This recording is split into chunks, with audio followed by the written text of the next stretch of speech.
অনুমোদন না পাওয়া গেলে রাস্তাতে, কারণ আপনারা আমাকে চেনেন, আমি কখনো শুরুতে বিশ্বাস করি না, আমি সম্পূর্ণতায় বিশ্বাস করি। আমার জীবনে আমি সবসময় এতে করি, এবং কথা যদি দেন ভেবে দেবেন, আর যদি দিয়ে দেন সে কথা রাখবেন, নইলে মানুষের কোনো মূল্য থাকে না। আপনারা সবাই ভালো থাকবেন। আমি চাই, কেশপুর মানে বোমা গুলির আওয়াজ, কেশপুর মানে মিথ্যা মামলা, কেশপুর মানে সন্ত্রাস, কেশপুর মানে একদলীয় ব্যবস্থা, কেশপুর মানে রাজ্য কেন্দ্র সরকারের সব উন্নয়নের কাজ থেকে কাটমানি, কেশপুর মানে পঞ্চায়েত মানে লুট। এসব জিনিস বন্ধ করতে হবে, বন্ধ করতে হবে। কেশপুর মানে ক্ষুদিরাম বসুর কেশপুর, কেশপুরে প্রত্যেকটি বাড়িতে শৌচালয়, প্রত্যেকটি গরিবের বাড়িতে প্রধানমন্ত্রী আবাস, প্রত্যেকটি গরিবের বাড়িতে প্রধানমন্ত্রী সূর্য ঘরে আলো, সোলার আলো।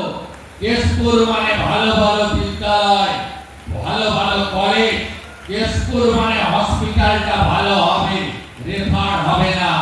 কেশপুর মানে রাস্তাঘাট চকচক করবে, কেশপুর মানে সবাই আনন্দে থাকবে, কেউ পিএম কিষাণ পাবে, কেউ অন্নপূর্ণা যোজনা পাবে, সবাই আয়ুষ্মান ভারত পাবে।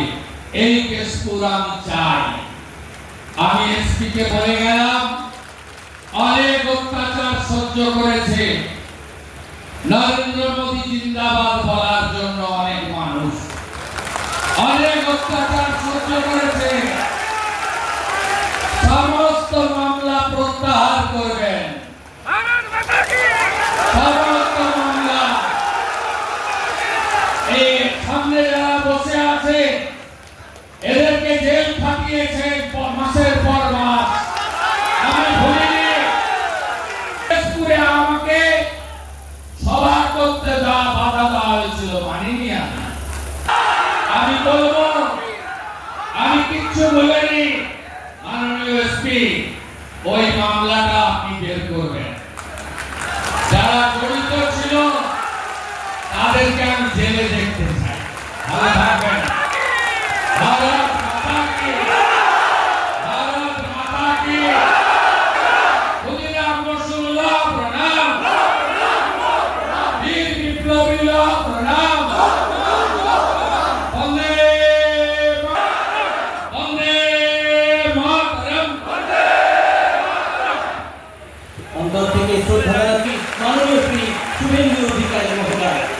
আজকের এই অনুষ্ঠানে একদম শেষ প্রান্তে দাঁড়িয়ে আমরা ভারতবর্ষের জাতীয় স্তোত্র জনগণমনের মধ্য দিয়ে আজকের এই অনুষ্ঠানের সমাপ্তি হবে।